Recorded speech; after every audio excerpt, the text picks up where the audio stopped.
Good picture, Steve. Roger, roll, Discovery.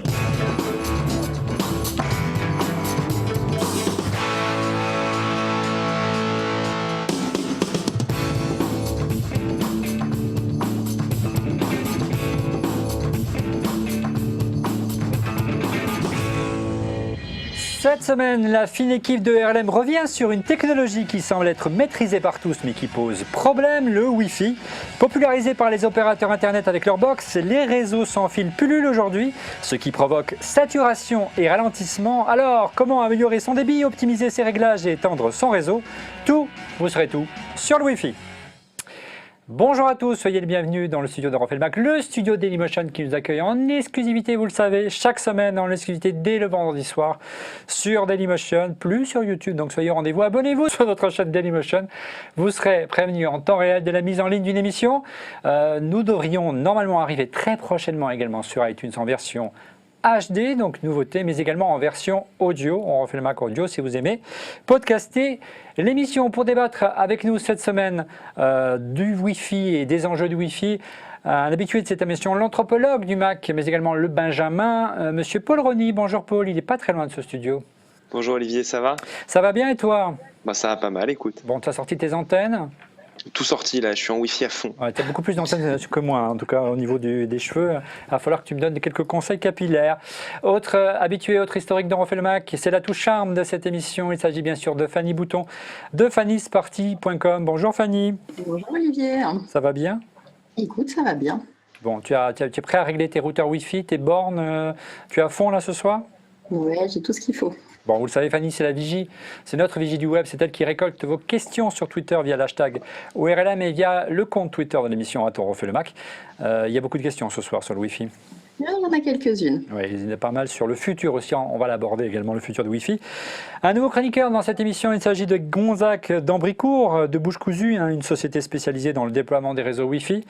Et également, blogueur très connu. Bonjour Gonzac, ça va bien? Ça va et toi Olivier? Oui, ça va bien, le Wi-Fi tu connais par cœur, on est bien d'accord. Je passe beaucoup de temps chaque jour sur le sujet, oui, et ça m'intéresse forcément. On espère qu'on pourra apporter quelques solutions ce soir. Et enfin, invité ici en plateau un autre spécialiste du Wi-Fi. Il s'agit de Lionel Paris, le directeur marketing de Netgear. Bonjour Lionel. Bonjour. Alors tu reviens avec plein de petits cadeaux, c'est Noël voilà, ici dans ce studio avec toutes les nouveautés Netgear. C'est le Noël d'après le CES. Voilà, avec toutes plein les de nouveautés Netgear. en termes de Wi-Fi. On voit que le Wi-Fi évolue, n'est pas un standard figé, ce qui explique qu'il faut peut-être faire quelques réglages, voire renouveler son parc. On va en parler ensemble. Plein de thématiques ce soir, à commencer tout de suite avec le chiffre de la semaine avec Paul Rony. Allez, le chiffre de la semaine avec Paul Rony qui nous rejoint dans ce studio. Ça va Paul? Oui, mais c'est la magie du presque direct. Alors oui, il y a toujours une sorte de blague de répétition, un numéro de répétition chez Paul. Quel est donc le chiffre de la semaine, Paul? Alors le chiffre de la semaine, Olivier, cette semaine, c'est vraiment pas compliqué, c'est 7. Oui. Alors pourquoi? Comme les 7 doigts de la main? Non, rien à voir. Non, ce sera le débit de la future norme qui va remplacer le Wi-Fi AC. Ah. Donc là, on a Ça allait à 7 mégas. On a une carte en fait un graphique des différentes normes Wi-Fi que nous avons connues. Ça commence avec le B. Il y a eu une version qui s'appelait le A, mais on va compter B, G, N. Les 3 déclinaisons les plus connues des Mac users. Donc on a commencé ici avec les premiers iBooks à 11 mégabits seconde. On est passé à 54. On est à 450 et avec les derniers Mac AC qui existent depuis 1 an et demi, on est à 1 giga 3 de débit maximum. Qui correspond à peu Vraiment près à du filaire en gros. Voilà, au mieux. Hein. Ça c'est le débit théorique, bien sûr. C'est le débit théorique. En réalité, bon, on va en parler. Et en débit théorique, on arriverait avec le AD à 7 gigas de débit, ce qui est assez énorme. Oui, c'est le cas de le dire assez. Non. Donc là, c'est le débit AD, donc le nouveau standard. Qui potentiellement futur nouveau standard. Parce ouais. qu'entre les deux, entre le AC et le AD, vient s'intercaler le AC Wave 2, seconde vague, qui permet de développer quelques nouvelles technologies, le beamforming notamment, si je ne dis pas de bêtises, Ouais. Le MIMO multi-user aussi, qui permet également de faire profiter plusieurs utilisateurs de cette technologie. Donc en gros, on a une bien meilleure réception. Voilà, donc c'est une évolution de la norme AC. On espère qu'Apple va l'adopter assez vite. En général, elle est assez réactive. Ouais. Lionel, là on voit bien donc l'évolution du débit depuis la fin des années 90 jusqu'à 15 ans plus tard, la norme AD, ce qui permet aussi de mettre en évidence que si on a une borne Wi-Fi, il faut d'abord savoir laquelle elle correspond. Et forcément, ce n'est pas du tout les mêmes débits d'une génération à l'autre. Bien sûr. Et de toute façon, tout ça reste valable à partir du moment où la borne Wi-Fi présente à la maison, que ce soit une box ou un autre équipement, il faut que les deux soient au même niveau. Oui, il faut que l'ordinateur. Et souvent, on pense à changer d'ordinateur et pas forcément la box forcément ou le le routeur. Un petit mot sur l'AD, ça reste encore. Alors, c'est pas du prototype, mais aujourd'hui, on est plutôt sur le AC, ce qui est 1 giga 3, ce qui est largement suffisant pour des besoins familiaux. Hein. Voilà, donc le AC vient d'évoluer cette année. On va passer à ce qu'on appelle Le le AC, c'est ce que tu nous as amené là. Hein. C'est ce que j'ai amené ici. C'est ça, c'est l'une des dernières un de nos exemples. bornes Wi-Fi de chez Netgear, mais il y a tous les constructeurs aujourd'hui qui en font. Tout à Apple fait Tout à fait. non, pas la porte extrême, hein, c'est ça, Gonzague. La porte extrême, oui, qui fait du Wi-Fi AC, tout à fait. Et le 800. Contrairement à la porte express. Qui n'allait pas assez. On en parlera à l'Express, qu'on va parler des répétiteurs tout à l'heure. Mais pardon, Lionel, continue. Et donc non, le 802.11 AD, en fait, c'est une norme qui, en fait, n'est pas si récente que ça. Elle a déjà été ratifiée il y a plus de 2 ans. Ouais. Donc c'est ratifié par l'I3E. Par contre, l'utilisation est légèrement différente au AC parce qu'on va cibler vraiment l'audio-vidéo. C'est ce qu'on va utiliser pour remplacer des câbles, par exemple comme un câble HDMI. C'est ce que propose Intel avec sa plateforme qui permet de faire du AirPlay en gros, mais en beaucoup mieux. Tout à fait, tout à fait. Donc il y a plusieurs concurrents, hein, le AD est arrivé là-dessus, et le vrai remplacement du AC, c'est prévu pour 2017, et ça s'appellera le AX. D'accord. Là, on va partir sur des débits natifs de plus de 10 gigas. Ouais. Donc là, c'est presque carrément pour faire des réseaux dans les bureaux ou à la maison très haut débit. Et vous avez bien compris que derrière, il faut quand même un accès à Internet qui suit, ce qui n'est pas forcément le cas. Mais encore une fois, ce qu'on voulait vous mettre en évidence, c'est que si vous êtes coincé ici ou coincé là, et que par exemple vous avez une offre fibre, vous avez un goulet d'étranglement et que les routeurs Wi-Fi qui ont été beaucoup popularisés, on va en parler, par les box ADSL, sont restés plutôt bloqués ici, on est bien d'accord. La base, hein, le marché installé, malheureusement, il est sur du 54, voire sur du N en 300. Quand on a de la chance, on a du AC, mais ça sera du 750, parce que c'est de l'entrée gamme. 1 giga 3 étant déjà la norme un peu élevée au niveau du AC. Bon, on va essayer déjà dans un premier temps de voir comment on peut améliorer déjà son réseau Wi-Fi à la maison. C'est tout de suite, on va faire un bref historique du Wi-Fi et surtout comment optimiser son réseau Wi-Fi à la maison. Alors le Wi-Fi, on va commencer par faire un petit peu d'histoire si vous êtes d'accord, et il faut se souvenir qu'Apple était vraiment précurseur, hein, Gonzague. À la fin des années 90, on se souvient tous de ces images, regarde, c'est de toute beauté, de l'AirPort Extreme hein, qui vient de se poser sur nos bureaux. Hein. C'était cette petite soucoupe volante, on demandait ce que c'était, ça servait à surfer sans fil. Apple a été la première marque à équiper ses ordinateurs d'une carte Wi-Fi, c'était une vraie révolution à l'époque, Gonzague. Oui, et ils ont très longtemps gardé la nomination AirPort avant de basculer dans le côté obscur du nom Wi-Fi. Que personne ne connaissait, ce qui nous a valu pas mal je reviens là, pas mal les gens ne comprenaient pas à quoi ça servait, pourquoi je vais à l'aéroport, mais en fait c'était le Wi-Fi tout simplement. Voilà, et quand c'est arrivé, il faut se souvenir que Steve Jobs avait vraiment fait une petite conférence assez étonnante puisqu'il surfait sur son iBook, hein, c'était un bon souvenir pour les macophiles. Il surfait tranquillement debout comme ça et puis tout d'un coup il se met à marcher sans fil et tout le monde était comme ça, his body. Et en fait il y avait un truc, hein, c'était déjà le Wi-Fi, bien évidemment il n'y a pas forcément les débits qu'on connaît aujourd'hui. Des débits, on va les découvrir ensemble. Première question quand même qu'on nous pose, on nous bassine systématiquement dès qu'on fait un article dans la Criette ou qu'on fait une émission à On fait le Mac, donc je vais la poser à Gonzague et je vais la poser également à Lionel, comme ça ce sera fait. Est-ce que oui ou non, le Wi-Fi à la maison représente un danger particulier, un danger sanitaire? On compare souvent les bornes Wi-Fi comme celles qu'on a ici aux émetteurs GSM, aux émetteurs 3G ou 4G qu'on peut trouver dans les rues. Qu'est-ce qu'on peut dire aujourd'hui sur la nocivité éventuelle du Wi-Fi, Lionel? C'est une question qu'on a aussi en fait souvent au bureau. Les gens nous appellent et nous demandent mais alors, c'est quoi votre avis? Vous dites quoi? Quelle réponse? Aujourd'hui, il n'y a pas eu d'études cliniques qui a prouvé qu'effectivement le Wi-Fi, avec les bandes de fréquences qu'on connaît aujourd'hui, le 2.4 et le 5, sont nocifs pour la santé. Ouais. Donc, si je devais comparer avec quelque chose, si on prend un téléphone cellulaire aujourd'hui, ça bombarde en termes de radio, parce que ça fonctionne un peu de la même manière, beaucoup plus et de manière beaucoup plus puissante. Les produits Wi-Fi sont normés au niveau mondial. Donc aujourd'hui, on ne fait pas ce qu'on veut avec la puissance des produits, ni avec leur puissance d'émission, ni avec leurs antennes. Tout ça, c'est cadré. Ouais, donc si je comprends bien, un routeur Wi-Fi comme celui-ci a une puissance bien moindre que mon iPhone qui est à côté, sachant que je ne me balade pas avec le routeur sous l'oreille. On est bien d'accord, Gonzague, hein? Oui, en fait, c'est assez marrant cette histoire de nocivité des ondes, parce que c'est pas lié au Wi-Fi, ce débat. Il y a des gens qui sont flippés des ondes et qui, chez eux, coupent absolument tout ce qui comporte des antennes, alors qu'en fait, depuis des années, on est quand même un peu transpercé par les ondes de la radio, de la télé, etc. Je ne suis pas scientifique, donc je ne peux pas affirmer que ce soit. Oui, il n'y a pas de démenti catégorique. Hein, mais voilà, en fait, il y a de démenti ni dans un sens ni dans l'autre. On ne s'est pas prouvé que ce n'est pas dangereux et on n'a pas non plus prouvé que ça l'était. Oui, et oui. Enfin, on peut penser que si danger il y a des manières de s'y prémunir, simplement en mettant pas simplement son routeur Wi-Fi à côté de ça. Voilà. Wi-Fi, parce que, et d'ailleurs, ça, après, c'est un ressenti personnel et pas du tout quelque chose de scientifique. Mais moi, si je suis longtemps à côté d'une borne Wi-Fi vraiment très proche, parce qu'on en met sur nos bureaux pour travailler, ou d'un CPL, ça me donne mal à la tête. Ouais. C'est pas du placebo, mais c'est un ressenti personnel. Voilà, on sait qu'il y a de nouvelles formes de pathologies qui émergent aujourd'hui, de l'électrosensibilité, je ne sais pas si le terme est bon, mais ce n'est pas forcément lié au Wi-Fi ou à une technologie en particulier. Et la difficulté pour ces personnes-là, c'est que même si on supprime le Wi-Fi à la maison, on le voit aujourd'hui, ne fût-ce qu'ici en préparant cette émission, le nombre de bornes Wi-Fi, là je clique dans le réseau Wi-Fi, j'ai une douzaine de bornes Wi-Fi autour de moi, alors qu'il n'y a pas de bornes physiques, celles-ci sont éteintes dans ce studio. Ça montre que même si on décide de ne pas l'installer chez soi, c'est assez compliqué de faire l'impasse, même si on câble, le Wi-Fi est partout. Alors, première question, on va essayer de voir plus clair ensemble. Pourquoi les réseaux Wi-Fi saturent aujourd'hui? Pourquoi il y a quelques années ça marchait si bien et puis on voit depuis de mois après mois les réseaux ont tendance à être de plus en plus lents? On sait que le Wi-Fi a été démocratisé par les box ADSL. Pour vous, ça a été un formidable booster pas forcément de vente, parce que vous n'avez pas vendu, mais en tout cas d'utilisateurs. Ça a été vraiment le pays le plus Wi-Fisé, c'était la France. Ça a été la France. La France a toujours été en amont des autres pays en Europe. Oui, parce que la box, là on voit la Freebox, c'était vraiment typique du marché français. Ça n'est pas arrivé à cette ampleur dans les autres pays en Europe. Donc on a tout de suite eu le Wi-Fi qui s'est intégré très rapidement dans les box et donc dans les foyers. Même si les gens ne comprenaient pas trop, ça marche en sans fil, mais on ne comprend pas trop d'où vient le signal. Tout ça est géré par la box. Ce qui pour nous est finalement un positionnement marché différent, parce que du coup les produits qu'on vend traditionnellement dans les autres pays en Europe, en France, on ne peut pas. On a été obligé de trouver d'autres solutions. Ouais.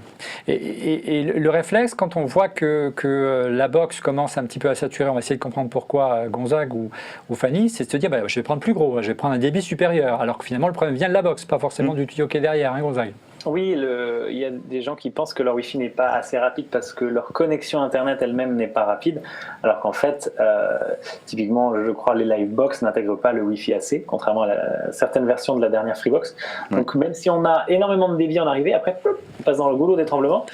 Donc on ne peut pas délivrer toute la vitesse. Il n'y a quasiment pas, sans me tromper, quasiment pas de box qui sont équipées du dernier standard AC, donc qui permet... De toute façon, on était certes très en avance sur les box en France, mais aujourd'hui, à mon avis, encore une fois, à part la Freebox, il n'y a pas de vraie magie et d'évolution sur ce qui a été lancé à l'époque justement des premières Livebox et Freebox. Ça veut dire, Gonzague... C'est ça que moi j'aime bien le CPL d'ailleurs.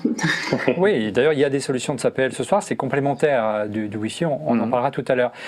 Mais encore une fois, ça veut dire, pour rebondir sur le CPL ou sur ce qu'on disait sur la fibre, si aujourd'hui le réflexe est de monter, d'aller, si on a la chance dans une zone fibrée, de prendre donc une box avec de la fibre, on ne pourra avoir le débit offert jusqu'à 1 giga par exemple, qui est le débit l'un des plus importants de la fibre en France aujourd'hui, que si on est en filaire. Si on utilise le routeur Wi-Fi de ces box, on aura un goulet d'étranglement, c'est bien clair. Soit en filaire, soit donc en branchant derrière une borne Wi-Fi qui soit elle-même AC. Voilà. Sinon, on verra dans la deuxième partie de l'émission comment on peut gagner encore en débit si vous voulez vraiment avoir une utilisation pointue.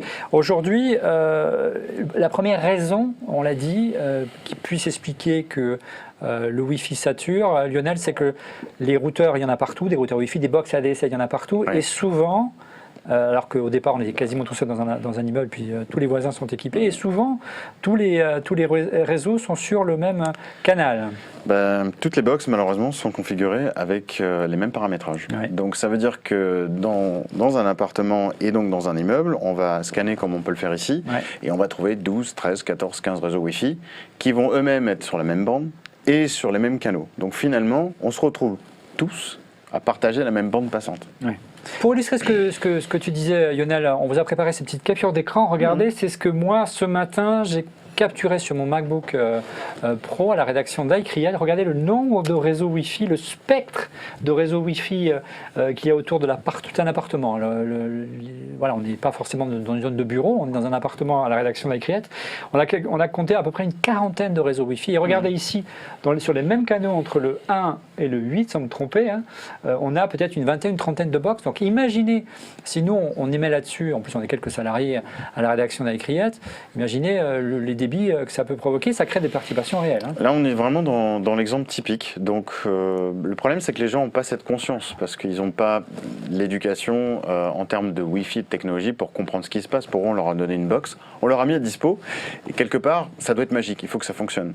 Sauf que comme tout le monde fait la même chose, on se retrouve dans un cas d'extrême saturation. Alors, c'est vrai que les opérateurs Internet, les Free, les Orange, les Numéricables et autres SFR ont fait pas mal de progrès. Lorsqu'on branche sa box, elle détecte automatiquement le canal qui est disponible, donc elle va s'y caler, mais souvent on oublie que d'autres gens peuvent arriver et occuper le même canal. Donc finalement c'est pas une solution. Donc il est possible de régler à la main, mais sans dévoiler ce qu'on va dire dans la deuxième partie de cette émission. Regardez, ici on est sur le spectre du 2,4 GHz, c'est vraiment le Wi-Fi de base sur lequel sont branchées toutes les bornes. Regardez sur le réseau, sur la fréquence de 5 GHz, il y a beaucoup moins de box et c'est plutôt vers là où il faut aller. Et le spectre est beaucoup plus grand aussi. Bon, on va en parler dans un instant. Quels sont les éléments qui font que, je dirais, un réseau Wi-Fi peut être perturbé? On parle souvent que le Bluetooth, ne fût-ce qu'un four micro-ondes, peut perturber un réseau, c'est vrai? Tout ce qui émet, quand il fonctionne sur la bande du 2.4, alors on a tous en tête l'idée du micro-ondes qui fonctionne, c'est pas une légende urbaine, c'est vrai. Les téléphones DECT, c'est la même chose, ça fonctionne sur du 2.4, donc tout ce qui va fonctionner sur la même bande de fréquence, même en utilisant des canaux différents, va créer du bruit, générer du bruit.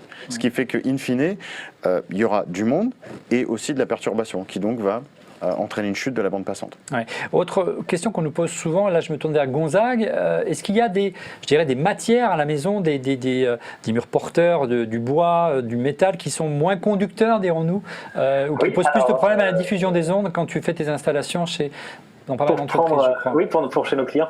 Pour prendre l'exemple extrême, bien sûr, et personne n'a ça chez soi, mais les ondes ne passent pas du tout bien à travers l'eau. Alors, par chance, votre maison n'est pas un aquarium géant. Le métal, c'est très déconseillé. Et aussi, tout ce qui est au niveau des nouvelles normes coupe-feu, ça coupe très très bien le signal, trop bien même, donc ça isole bien des incendies et du bruit, mais ça fait aussi réduire le signal Wi-Fi de 7 décibels, ce qui est colossal. Alors comment améliorer les performances de son réseau Wi-Fi à la maison? On va essayer de répondre à cette question. Première question déjà, ce qui semble une évidence, la palissade, mon cher Lionel, c'est il faut bien positionner son routeur, ou ne fût-ce que sa box ADSL. Généralement, et là on a un appartement témoin qu'on a fauché à nos camarades de chez iCreate, voilà. On voit que généralement la prise téléphonique est dans l'entrée, donc tout en haut ici, je vais me lever, je ne sais pas si le radiateur va être content. Voilà, c'est plutôt ici que se passe qui a installé la box. Donc ça rayonne en cercle, c'est-à-dire que c'est parfait pour le réseau du voisin.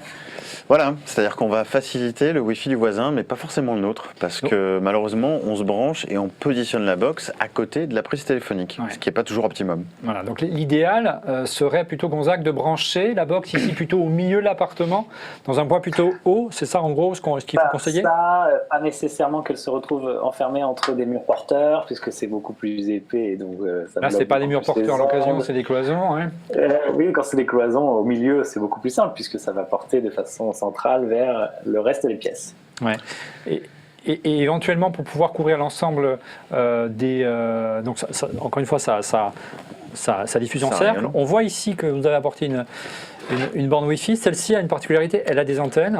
En quoi ça peut jouer sur la portée? Les antennes, ça améliore grandement la portée des produits, tout simplement parce qu'on va pouvoir les sortir du produit, donc elles-mêmes ne vont pas être perturbées au niveau électromagnétique, donc ça va augmenter la couverture.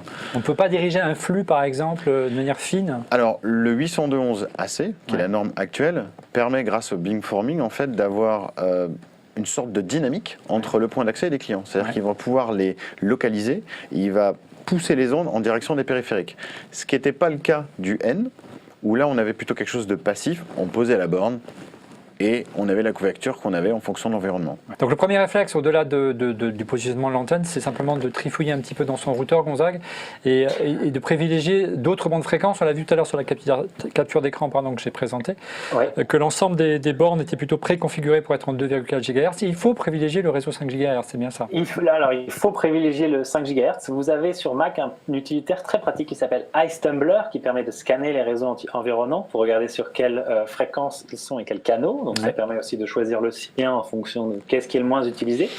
Et puis il ne faut pas hésiter à faire ça de temps en temps, puisque comme on l'évoquait tout à l'heure, c'est un paysage qui est changeant. Quand un voisin arrive, quand il change sa box, ça va changer ses réglages Wi-Fi, donc ça va peut-être perturber les vôtres, parce que comme on est tous sur le même canal, c'est un peu comme si tout le monde parlait en même temps, et quand tout le monde parle en même temps, on n'entend pas très bien ce que dit chaque personne. Et encore une fois, pour illustrer ce que tu dis, voilà, donc c'est un exemple d'utilitaire.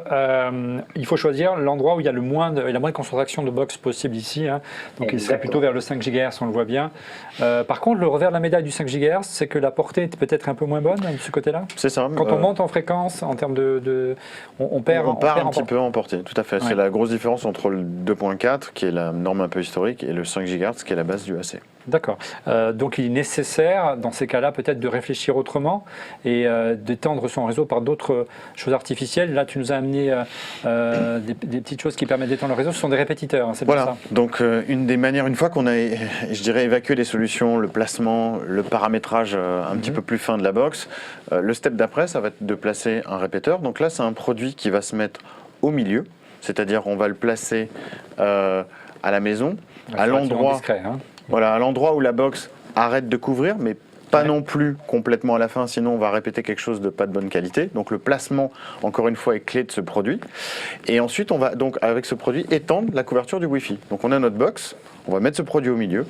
Et de l'autre côté, on va régler un problème de couverture. Alors comment on déploie un répétiteur? Comment bien faire ses réglages? Est-ce qu'il faut le fusionner avec sa box principale? Quel modèle choisir? Il n'y a pas que Netgear dans la vie.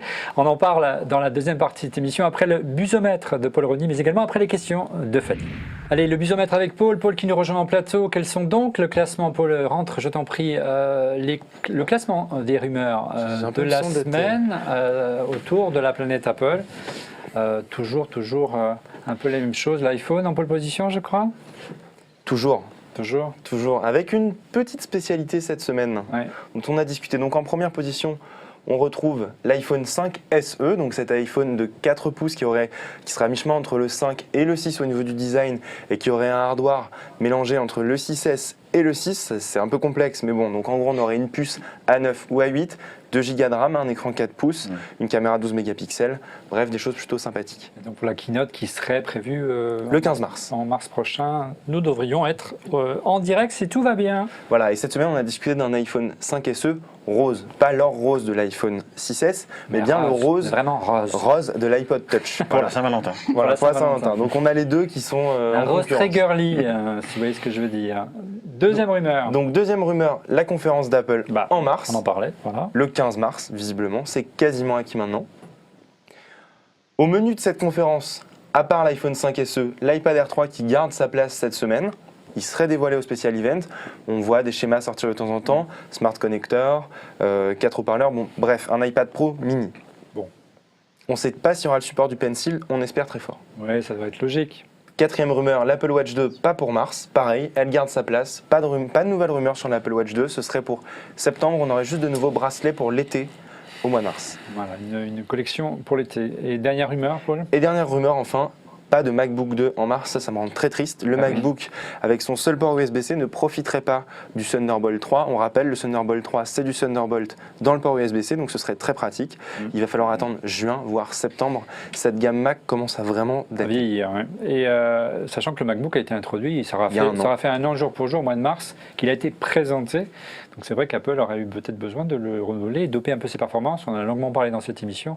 Le MacBook est une bien belle machine, mais il manque un petit peu de puissance. C'était l'occasion. On y reviendra. On repasse tout de suite aux questions Twitter avec Fanny. Fanny, beaucoup de questions ce soir sur les réseaux sociaux autour du sans-fil et du Wi-Fi en particulier. T'en ai retenu 3. Oui. La première question, c'est on a de plus en plus de smartphones, de tablettes. Maintenant, les ados, les enfants ont aussi leurs objets à connecter à la box, en plus de la télé, la console de jeu.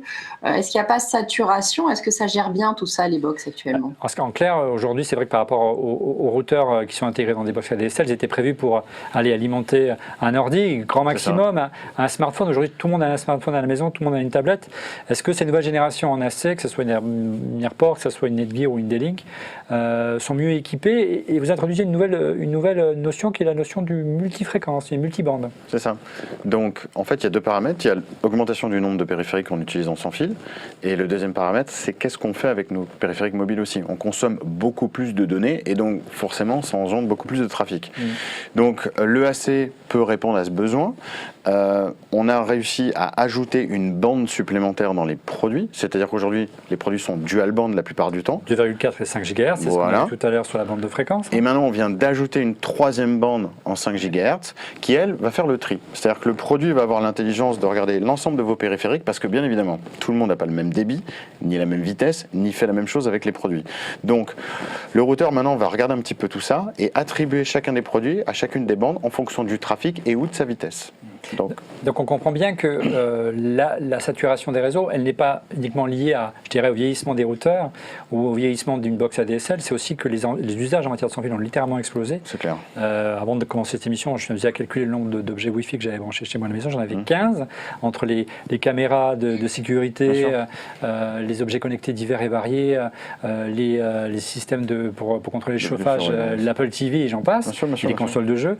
Donc ça sature assez rapidement. Donc là, il faut vraiment monter en puissance. Il faut monter en puissance. Quand on a un nombre élevé de périphériques, on va dire entre 25 et 30, il faut plutôt privilégier un produit tri-band parce que on va pouvoir répartir beaucoup mieux les périphériques en Wi-Fi. Autre question, Fanny? Oui, alors une deuxième question. Justement, on a vu la borne là avec des antennes. Est-ce que l'orientation des antennes a un rôle ou est-ce que on les laisse telles quelles? On va demander plutôt à Gonzague de répondre à cette question. Regarde les antennes ici. Est-ce que le fait... Et oui, une araignée, ce truc-là. Des antennes a un impact sur la performance parce qu'en fait... C'est mieux comme ça ou comme ça alors concrètement? Non, justement, il faut un peu des deux parce qu'il y a une question de polarisation. Donc, en fait, selon les appareils qu'on utilise et selon le sens dans lequel on les tient, le sens de l'antenne qui est dans notre appareil va changer. Donc si vous avez de la polarisation, c'est-à-dire une antenne comme ça dans votre box, vous avez beaucoup plus de chances d'accrocher la bonne antenne.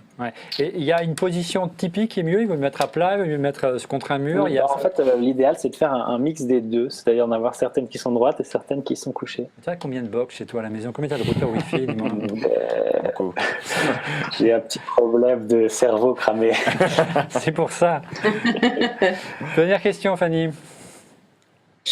Alors la dernière question, on nous demande si justement un des futurs, c'est pas justement la bascule entre les réseaux LTE et Wi-Fi, parce que tous les smartphones justement sont connectés aux deux. Est-ce que ça peut pas permettre un petit peu d'endiguer tous ces problèmes de Wi-Fi?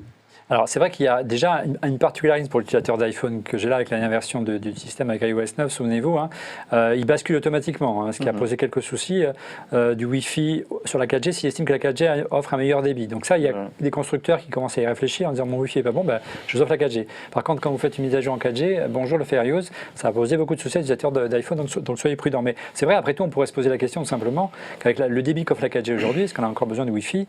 Mais il s'est oublié que les opérateurs mobiles font des fair use et limitent la consommation de données. Et on va avoir aussi les mêmes problèmes, c'est-à-dire qu'un débit 4G, malheureusement, en fonction de l'endroit où on se trouve, à l'intérieur ou à l'extérieur d'un bâtiment, il ne va pas être le même. Donc, in fine, quand on est dans sa maison, il y a de grandes chances que le Wi-Fi soit beaucoup plus puissant qu'un débit 4G, qui lui va être altéré tout simplement par le fait que on est à l'intérieur du domicile. Oui, et puis il vaut mieux garder les réseaux, les relais, cette fois-ci 4G, le plus loin possible d'un appartement. Croyez-moi, c'est plus préférable, il vaut mieux avoir du Wi-Fi à la maison à choisir. Merci Fanny, on prend tout de suite la suite de l'émission. On va parler ensemble sur les différentes solutions pour améliorer son réseau, notamment comment étendre son réseau. améliorer la portée de son réseau Wi-Fi. Si aujourd'hui un routeur ne suffit pas, on l'a vu dans l'appartement témoin tout à l'heure, qu'il y avait tout simplement des limitations dues simplement au mur porteur.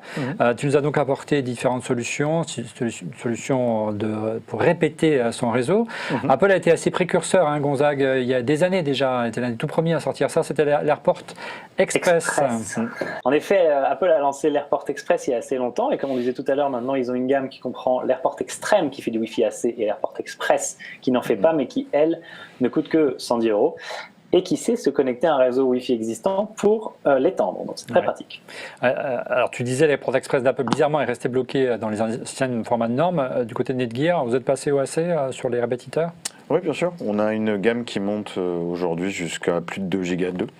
Donc, dont certains produits qu'on a annoncés au CES en janvier. Oui, parce que ça semble assez aberrant d'avoir une grosse borne Wi-Fi qui débite un gros débit si derrière on va mettre des répétiteurs qui font un goulet d'étranglement. Exactement, on ne va pas se retrouver dans le même schéma, et on a aussi facilité le placement des produits en ajoutant une prise filtrée. En fait, ça permet tout simplement de ne pas monopoliser la prise électrique. Donc là, en clair, on n'a pas besoin de redéployer un gros routeur comme celui-ci, qui est quand même pas très discret, à moins qu'on puisse dire. On a juste besoin de mettre un petit répétiteur dans une prise électrique, donc c'est relativement c'est comme si on mettait un chargeur d'iPhone, c'est assez discret. Quelques conseils peut-être du côté de Gonzague pour installer son réseau Wi-Fi, pour l'étendre. Qu'est-ce que tu conseilles concrètement? Tu lui disais tout à l'heure en préambule, il y a un utilitaire dans le monde Apple qui s'appelle l'utilitaire AirPort, qui permet d'étendre son réseau. C'est assez bien fait du côté de OS X. C'est assez simple. Tout à fait. On peut utiliser une AirPort Express ou une Extreme. Après, il y a plusieurs façons de faire. La plus coûteuse et la moins pratique, c'est de câbler son domicile pour pouvoir aller installer des bornes Wi-Fi ailleurs dans le domicile. Les répétiteurs, comme on l'a abordé. Et il y a aussi un truc qui marche vraiment pas mal, qui nécessite un bon réseau électrique, ce sont les adaptateurs CPL, comme on connaît d'ailleurs notamment aussi dans la Freebox. Et alors... Là, chez Netgear, chez Devolo et chez certains concurrents, on trouve des trucs intéressants, c'est qu'ils font des répéteurs. C'est pas vraiment des répéteurs, pardon, ce sont des bornes Wi-Fi en CPL. Donc tout le réseau passe par le CPL et on ne fait que les mettre, plutôt que répéter à chaque fois un signal qu'on dégrade à chaque saut, et qui, notamment chez Devolo, on configure une fois le nom du Wi-Fi et ça l'applique à tous les appareils. Et chez mes parents, on en a 7 dans la maison. Du coup, on émet le même Wi-Fi dans toute la grande maison. Alors, ils habitent à Paris. Ça permet de faire différents. J'imagine. D'ici. Et donc, on a plusieurs appareils. C'est parti, c'est bien. Notez-le, mademoiselle. Ça se passe partout. Ouais.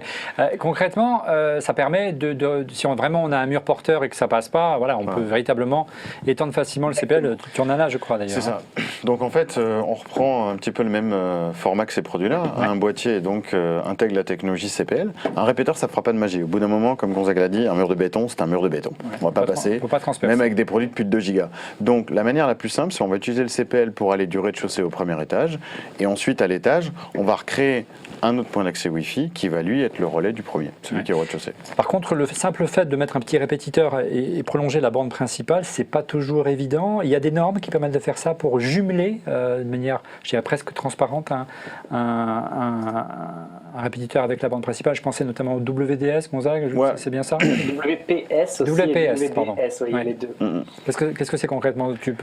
Ça permet d'associer en fait en Wi-Fi sans avoir à faire une configuration, en juste appuyant sur un bouton qui est sur le répéteur, sur un bouton qui est sur la box. Et donc ça étend le réseau. Ils vont se parler entre eux, s'identifier, prendre les noms, sécurité, terminé. Voilà, parce que si on branche juste la borne, on aura un deuxième réseau auquel il faudra brancher un réseau différent dans chaque pièce, qui n'est pas forcément évident. C'est pas forcément ce qu'on veut. Donc là, on a fait d'énormes progrès de ce côté-là. Tout à fait. Gonzague, tu confirmes? Oui, exactement. Le WPS, c'est un mécanisme d'association simplifié entre les appareils et qui évite d'avoir à taper la longue clé Wi-Fi que votre opérateur a sûrement définie par défaut sur votre box. Ouais. Alors, dernier élément, on l'a vu aujourd'hui, vous pouvez soit améliorer votre réseau existant, vous pouvez soit l'étendre si vous investissez dans un répétiteur, dans un petit relais Wi-Fi ou voire du CPL. Dernier élément, vraiment là, on n'a pas le choix, on a tout essayé, on a configuré dans tous les sens, on a essayé d'étendre le réseau, mais ça marche pas, il faut vraiment changer son routeur. Donc un routeur standard du marché, on peut le mettre par-dessus une box Wi-Fi tout à fait classique. Alors, on peut l'installer, c'est pas forcément, on a fait beaucoup de progrès aussi dans ce domaine, parce que les gens qui installent des box chez eux n'ont pas forcément la connaissance réseau nécessaire, parce que c'est pas donné à tout le monde non plus, c'est compliqué, il y a des adresses IP, du firewall, etc. Donc, c'était pas forcément une démarche très grand consommateur. On a fait des progrès dans ce domaine-là, en détectant ou non la présence d'une box. Ouais. Donc le produit en fait qu'on va installer va lui voir qu'il y a déjà une box sur le réseau et va basculer tout simplement en mode point d'accès. Donc c'est comme si on avait un énorme point d'accès Wi-Fi qui garde toute sa puissance et donc va venir remplacer le point d'accès de la box. Ouais. C'est ce qu'on appelle nous le mode point d'accès. Ouais, à la limite, on pourrait même imaginer Gonzague éteindre le Wi-Fi de sa box et brancher en Ethernet. Regardez, ici derrière, vous avez une prise Ethernet jaune, hein, c'est pour brancher tout simplement votre routeur ADSL ou votre routeur fibre si vous avez la chance d'être en fibre. C'est bien ça, Gonzague. C'est ce qu'on fait chez beaucoup de clients quand on remplace la box ou quand on la complète par un autre équipement, on désactive le Wi-Fi de la box. Ouais. Et comme expliqué M. Tchenedguir, dont je ne connais pas le prénom. Lionel, désolé. Regarde, ça s'affiche en bas de l'écran. Oui, mais ça ne s'affiche pas chez moi.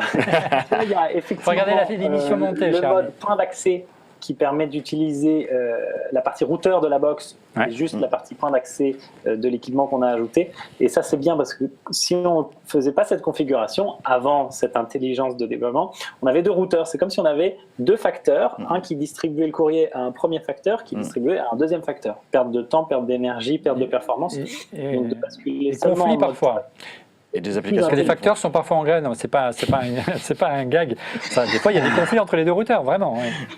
Oui, ça existe, voilà. Donc c'est déconseillé d'avoir deux routeurs à la suite. Ouais. Tout à fait. D'où Donc, le voilà. point d'accès. D'où la nécessité d'avoir un point d'accès.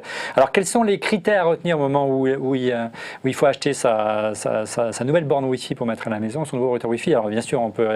c'est Netgear, je vais acheter. C'est un peu trop facile, monsieur. On veut vraiment des éléments concrets. D'abord, le standard, on l'a dit, aujourd'hui... Il faut partir sur du 802.11 AC. Voilà, ça ne sert à rien de downgrader, de rester dans Non. du B ou du G ou du N. Il faut passer à la dernière génération. Hein. Parce que la plupart des périphériques mobiles qu'on utilise depuis 2 ans utilisent déjà du AC. Donc c'est On l'a bien dit sur déjà. les Mac, hein, Voilà, depuis c'est les Mac 3 depuis ans, très longtemps. les iPhones sont équipés, les iPads voilà. sont équipés. Donc l'ensemble de la gamme Apple en tout cas, et PC aujourd'hui, et Android sont en AC aujourd'hui, donc autant en profiter. Voilà, donc ça c'est le premier paramètre. Une fois qu'on a ce premier paramètre, le deuxième paramètre c'est de regarder un petit peu le futur. Quels sont les développements du Wi-Fi aujourd'hui? Le AC arrive un petit peu en milieu de vie, donc ce qu'on appelle le Wave. Enfin, chez vous, chez les utilisateurs, ils ne l'ont pas encore vraiment Oui, installé. c'est vrai. Mais bon. Donc le Wave 2, c'est la deuxième génération qui va donc apporter 3 bénéfices majeurs. Donc le AC Wave 2, donc deuxième génération du AC. C'est ça, avant le changement de norme qui est prévu pour 2019. Ouais. Donc on va intégrer un débit natif qui va démarrer à 2 Go 6. Alors, je parle de débit cumulé, bien évidemment.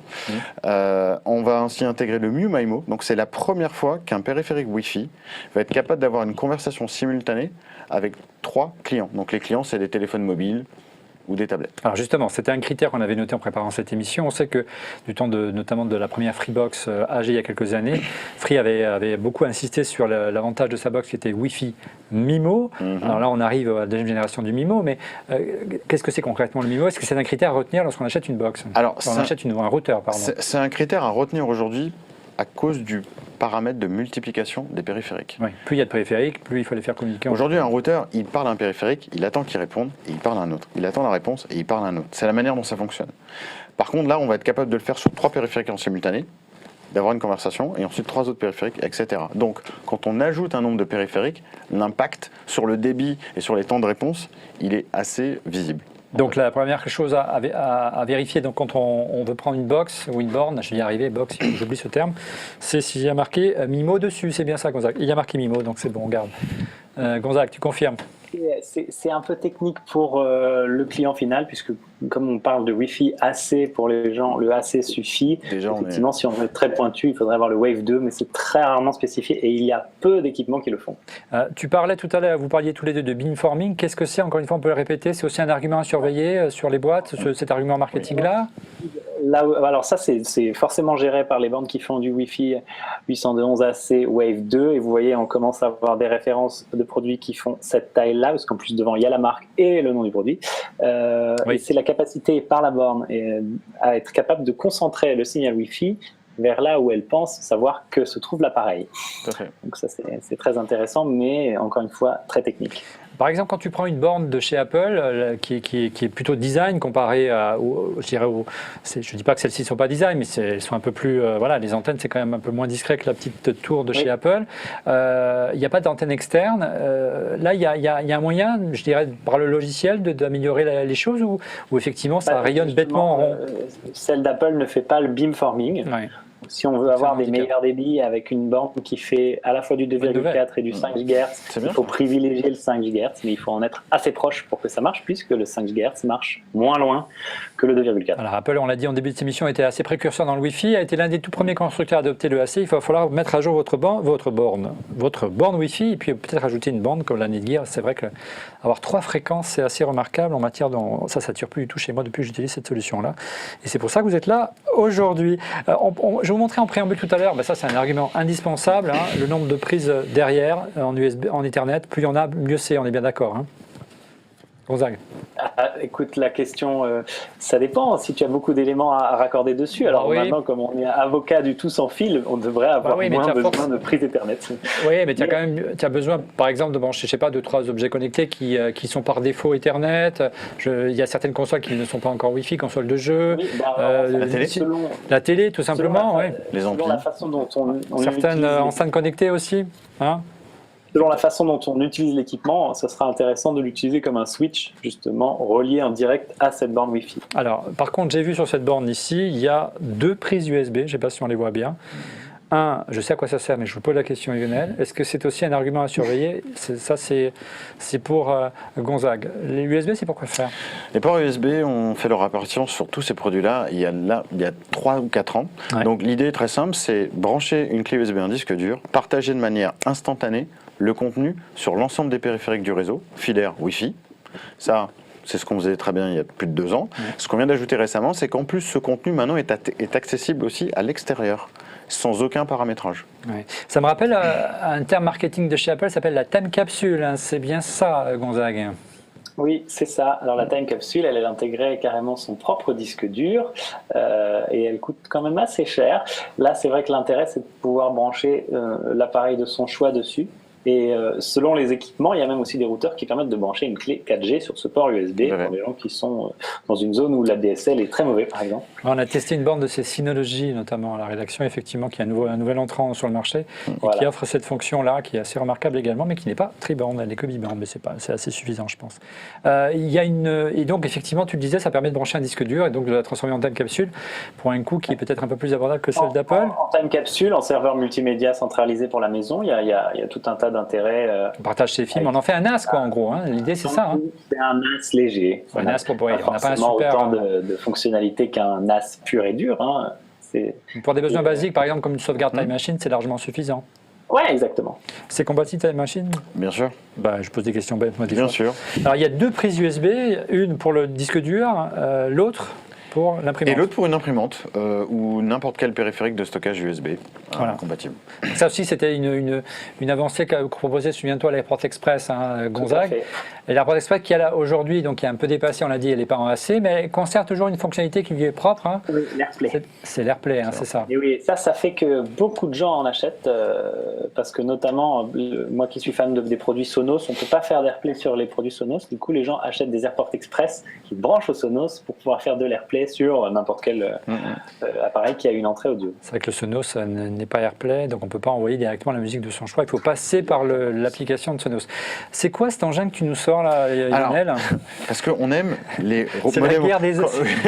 C'est quand on aime faire des produits encore plus gros. Ouais. Donc ça, c'était vraiment C'était le premier tri-band. Ouais. C'est un produit qui a 1 an maintenant. Ouais. Celui-ci vient de sortir, c'est ce qu'on parlait tout à l'heure, c'est le premier modèle Wave 2. Et celui-ci? Celui-ci, c'est un Wave 2, mais tri-band cette fois-ci. Ça, c'est le Wave 2 de première génération. Donc déjà, celui-ci est au-dessus de celui-là. Tout à fait. Par-dessus.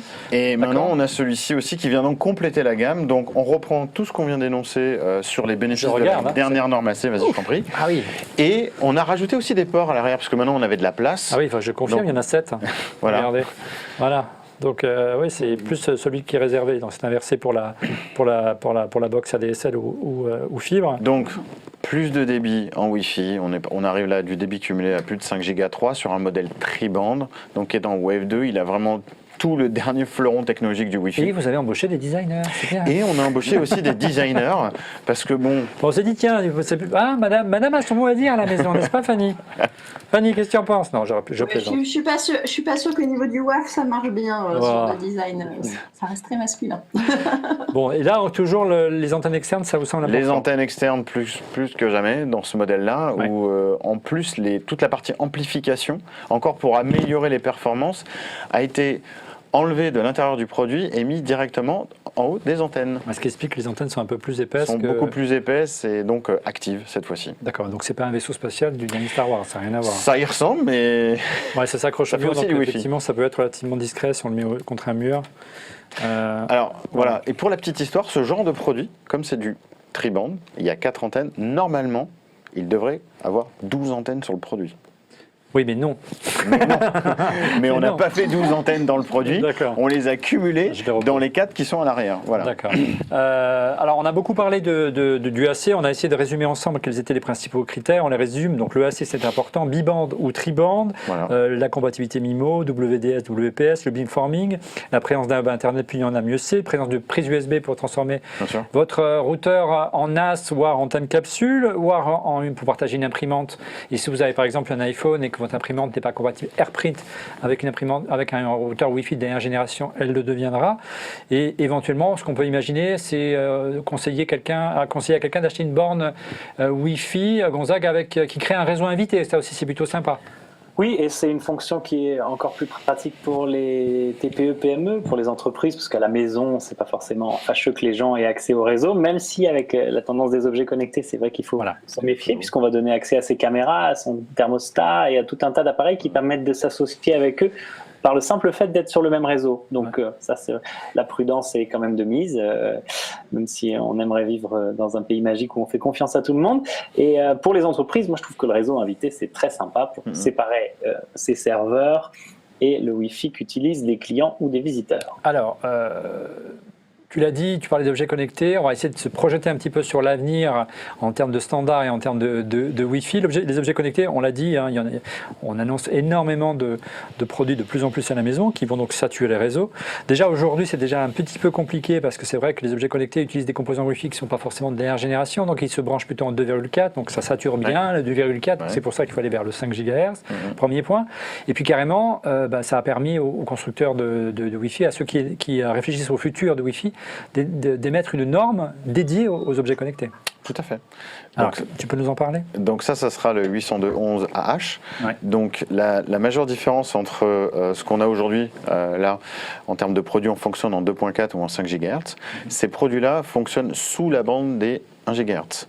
Donc l'intérêt, c'est d'avoir une bande de fréquence à 900 MHz, qui va donc avoir une portée extrêmement grande, mais pas forcément avoir un besoin énorme en termes de données. Quand on utilise ici une caméra de surveillance, voilà, c'est un peu particulier une caméra de surveillance, on a besoin quand même d'avoir, c'est un mauvais exemple, il y a besoin de beaucoup de données. Mais pour un thermostat, par exemple, non. Donc on n'a pas besoin de mobiliser, Tout à fait. d'avoir du 5 GHz à la maison. Quoi. Des senseurs, des détecteurs d'ouverture, etc. Tout ce genre de produits qui sont connectés, mais qui seront dans la maison, qui feront partie de l'écosystème sans fil, mais qui n'ont pas besoin d'avoir des débits de ce genre-là. Gonzague, tu confirmes que vraiment il y a un vrai problème aujourd'hui autour des objets connectés. Il faut vraiment favoriser l'arrivée d'un standard qui soit dédié, un standard sans fil autour de Wi-Fi. Alors, ce qui est intéressant, et on ne sait pas encore vraiment où ça va aller, c'est que les opérateurs sont aussi en train de créer des réseaux qui sont indépendants du Wi-Fi, qui sont propres à ça. On pense à Sigfox, on pense à LoRa, etc. Donc, ou aussi aux protocoles internes comme le Z-Wave, le Zigbee. Donc, ça ne passera pas forcément par le Wi-Fi. Mais ça ne veut pas dire que c'est bête et d'exclure le Wi-Fi de la réflexion, puisque c'est vrai que c'est ce qu'il y a de plus répandu au monde. Et comme vous le disiez, beaucoup trop d'appareils se connectent en 2,4 GHz. Et d'ailleurs, c'est pour ça, on l'a abordé rapidement tout à l'heure, que c'est bien, il y a aussi certaines bornes qui sont intelligentes et qui disent aux clients détectés en 2,4 dont elles savent qu'ils font du 5, tiens, bouge sur le 5, comme ça me libère le 2,4. Ouais, il y a- Très pratique pour soulager le 2,4 GHz. C'est encore une fois une raison pour laquelle il semblait important de faire cette émission ce soir. Au terme justement de cette émission, où va-t-on sur le Wi-Fi? Pensez-vous que le Wi-Fi, alors que par exemple à la rédaction d'Ecriette, il y a vraiment des gens qui sont intégristes du câble, ils ne veulent pas entendre parler du Wi-Fi, est-ce que véritablement, comme on l'a vu pour nos téléphones sans fil qui ont vraiment enterré le téléphone filaire, le Wi-Fi, les ordinateurs, on l'a vu avec le MacBook d'Apple, qui n'a même plus de prise Ethernet, va finir par enterrer définitivement l'Ethernet qui aujourd'hui est en gigabit en standard dans la plupart des entreprises? Je dirais après, il y a aussi un problème d'usage. C'est-à-dire que forcément, le filaire a disparu sur tous les périphériques mobiles. Maintenant, sur tout ce qui est périfilaire, je pense qu'il va rester, puisque lui aussi évolue. Aujourd'hui, on a le gigabit, et il y a le 10 gigabits qui est déjà là aujourd'hui, qui existe, qui est plutôt réservé aux entreprises.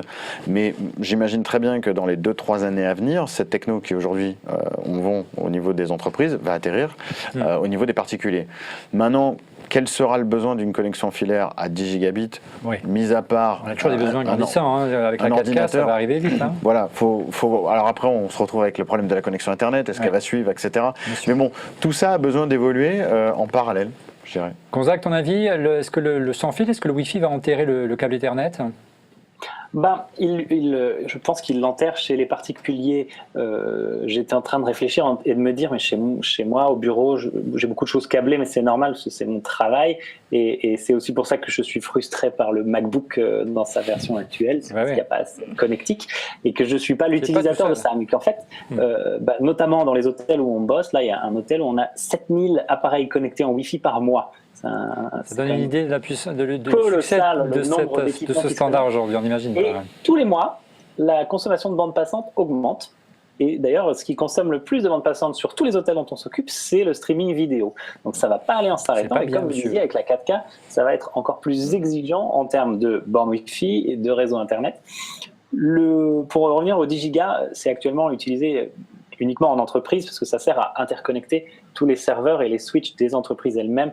Pour le particulier, je crois qu'on a quand même encore un peu de temps, parce qu'on a des connexions fibres en 1 giga, mais l'utilisateur moyen malheureusement consomme rarement plus de 10 mégabits seconde en permanence. C'est même beaucoup. Et mon réalisateur me souffle dans l'oreillette que, en ce qui le concerne, pour monter des vidéos, et que ce soit des vidéos en HD ou en 4K, aujourd'hui, la norme, ça reste encore le câble. On va voir si, dans les années qui viennent, on refait le max sans fil. Dernière question, et il y a eu beaucoup de questions, Fanny, je crois, autour de cette norme qui est annoncée depuis de nombreuses années, qui pourrait être une concurrente de Wi-Fi, c'est le Li-Fi, c'est bien ça, Fanny? Oui, il y a beaucoup de gens qui se demandent, qui en ont entendu parler, qui voudraient savoir si c'est vraiment ce qui va prendre la suite sur le Wi-Fi, si c'est complémentaire, si la portée est la même, parce qu'a priori ça va moins loin. Donc voilà, il y a beaucoup de questions qui ont été posées sur le Li-Fi. Alors le Li-Fi, qu'est-ce que c'est? On remplace les ondes par de la lumière, c'est bien ça, Lionel? C'est ça, alors il faut différencier deux types de technologies. Tout ce qu'on a parlé aujourd'hui jusqu'à présent, c'est du 802.11 quelque chose. Ouais. Le Li-Fi fait partie des technos qui sont en 802.15, qui sont des techno sans fil de proximité. Donc on va retrouver dans cette grande gamme .15 du Bluetooth, du Zigbee, et le Li-Fi en fait partie. C'est un des standards. Maintenant, y a-t-il un futur pour ces technos de proximité? Oui. Maintenant, au jour d'aujourd'hui, c'est très difficile de voir quelle est la technologie qui va se placer, où va aller le marché et les consommateurs. Mais oui, il y a un avenir, parce qu'aujourd'hui, le Bluetooth ne répondra pas, même dans ses évolutions 3.1, à tous les besoins de connectivité. En clair, ça représente des vrais avantages, et c'est assez commentaire du Wi-Fi lorsqu'on a des problèmes de portée. Il suffit d'allumer une lumière, et son ordinateur est automatiquement alimenté en Internet quasiment. Gonzague, pardon. J'ai du mal. Oui, il y a des intérêts, il y a des avantages et des inconvénients, puisque ça ne passe pas à travers les murs. Ça peut faire véhiculer énormément de quantité de données en simultané. Il y a 1 gigabit symétrique dans les derniers tests qui ont été faits je regardais sur Internet.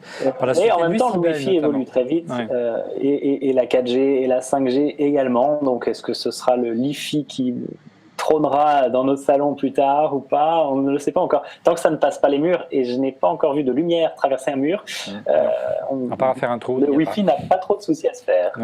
Voilà, à moins que tu l'as dit, que ce soit les opérateurs mobiles qui finissent par gagner et choisissent de monter encore en gamme autour du 5G, de la 6G, et qu'aujourd'hui on ne fait plus de différence entre un réseau filaire à la maison et un réseau filaire à l'extérieur. Oui, le jour où ils font tous et ensemble, mais c'est très peu probable, Ouais. un travail commun autour de leur box pour faire que ce soit l'expérience soit, on a l'anglais seamless, c'est-à-dire que quel que soit l'endroit où on est et quoi qu'on fasse, on n'est pas vraiment à changer quoi que ce soit de réglage, activer, désactiver du Wi-Fi ou savoir à quoi on est connecté, on bénéficie toujours de la même expérience partout. S'ils arrivent à faire ça, ils ont gagné. Oui, pas dans les entreprises tout de suite, on a encore besoin de réseau. Non, et pas du tout. bonne nouvelle pour Netgear. Et puis, on le sait, on ne peut pas être toujours dépendant d'un opérateur mobile pour ses besoins domestiques. Hein. Non. Bon. Bien, bah, écoute, en tout cas, c'était un grand plaisir de te recevoir, de Merci à découvrir vous. ces différents objets et ces différentes normes qui sont en train d'émettre autour de Wi-Fi pour être le plus complet possible et pour vraiment vous aider à installer, déployer, améliorer votre réseau Wi-Fi. Je vous invite à acheter le dernier numéro du magazine iCreate. Vous avez tous les détails. On vous propose des utilitaires. Gonzague vous en parlait pour scanner vos réseaux Wi-Fi, détecter les canaux qui sont le plus encombrés, comment améliorer. Bref, vous serez tout sur le Wi-Fi également en achetant le dernier numéro d'iCreate qui est en kiosque 6 €. Même le prix vous fera rire. Voilà, nous arrivons au terme de cette émission, mais avant, bien sûr, ce sont les coups de cœur. Allez, les coups de cœur, on commence tout de suite par la touche charme de cette émission, à savoir Fanny Bouton. Fanny. Alors écoute, mon premier coup de cœur, c'est un jeu qui était sorti sur PS Vita, qui avait vachement bien marché, qui est très très chouette, ça s'appelle Gravity Rush. Là, c'est sur PlayStation 4, je vous c'est ça? conseille. Ça vous met la tête à l'envers, ça porte son nom. Et j'ai beaucoup aimé la campagne de pub qu'ils ont fait sur Twitter cette semaine, où ils nous avaient proposé un petit code pour générer tout notre texte à l'envers, donc on pouvait tweeter à l'envers tous ces textes, c'était très rigolo. Donc voilà, Gravity Rush, ça arrive sur PlayStation 4. Et mon deuxième coup de cœur, regarde comme je pars bientôt en après-midi, je prévois. C'est un bonnet, mais c'est un bonnet avec des écouteurs Bluetooth pour pouvoir écouter ma musique. Comment c'est pas Wi-Fi? Bien caché dans la doublure. Bien. Donc indispensable pour partir au ski, c'est ça? Voilà, c'est pour partir à la neige et ne pas avoir froid. Mes oreilles, c'est doublé en polaire, tout ce qu'il faut bien. Ça a un son de qualité correcte. En tout cas, pour écouter des MP3 de basse qualité Bien au chaud. sur mon abonnement Deezer, ça ira très bien. Merci Fanny. De ton côté, Gonzague, quel est ton coup de cœur ce soir? Alors, mon coup de cœur est Wi-Fi, parce que je me suis dit qu'il fallait faire en rapport avec l'émission. Ouais. Hein, Fanny Ouais. Ça s'appelle Johan. Fanny fait ce qu'elle veut. tu sais. Donc, mon coup de cœur, c'est un petit écran e-ink qui s'appelle Johan Assistant. C'est plutôt fait pour les entreprises et à mettre à l'entrée de leur salle de réunion. Ça permet d'afficher le planning de la salle, de la réserver pour soi. J'ai trouvé que c'était vachement bien foutu, parce que c'est un peu comme un Kindle, mais orienté salle de réunion. Et en entreprise, on se retrouve souvent face à ce problème d'entrer dans une salle, de ne pas savoir si elle est occupée bientôt, de ne pas pouvoir la réserver. Eux, ils ont résolu ce problème en présentant ce produit au CES. Et ça a été un succès. Ça vaut 300 €, donc c'est pas donné, mais j'aime bien. Donc il faudra Ça ressemble au post-it du pauvre de Dubaï de Rodrigo qui nous avait présenté il y a quelques semaines. Ouais, ça rappelle un peu le concept du tribi, c'est bien ça ce que disait à l'instant Fanny, le tribi d'Invoxia, qui est une sorte de post-it pour la maison qu'on branche sur le frigo. Là, c'est pour l'entreprise, hein, c'est plus évolué. C'est comme le Tribi, mais pour l'entreprise, parce que c'est connecté à Google Calendar, à Exchange, à pas mal de choses. Donc c'est un peu mieux fait pour les sociétés. Merci Gonzague. De ton côté, Lionel, ton coup de cœur, ton coup de gueule ce soir? Moi, j'attends avec impatience l'arrivée de l'Ultra HD Blu-ray. Donc, c'est le remplaçant du Blu-ray. Ouais. Beaucoup de constructeurs, on en parle depuis 2 ans. On a vu les modèles au CES et on pense que mars, ce sera l'arrivée des premières galettes, donc le nouveau média, et à la fois les lecteurs. Donc toi, tu crois encore au support physique plutôt qu'au support Oui, dématérialisé? malheureusement, ma ligne internet est à 6 mégas, donc j'ai pas le choix que de Pour la croire au 4K support ou la physique. HD, je te confirme. Moi, qu'il y en a pas. Voilà, donc Ouais, si après, je veux de la on peut mettre 4K, des fichiers sur des clés USB. Hein. oui, c'est sûr. Bon, alors, en tout cas, moi j'ai peut-être une solution pour toi. Si tu cherches un disque dur pour mettre tous tes films, regarde. Gonzague nous disait qu'il n'aimait pas tellement le MacBook d'Apple, hein, qui est équipé d'un port USB-C, parce qu'effectivement, on ne peut pas brancher grand-chose dessus. Regardez, les premiers disques durs USB-C arrivent enfin.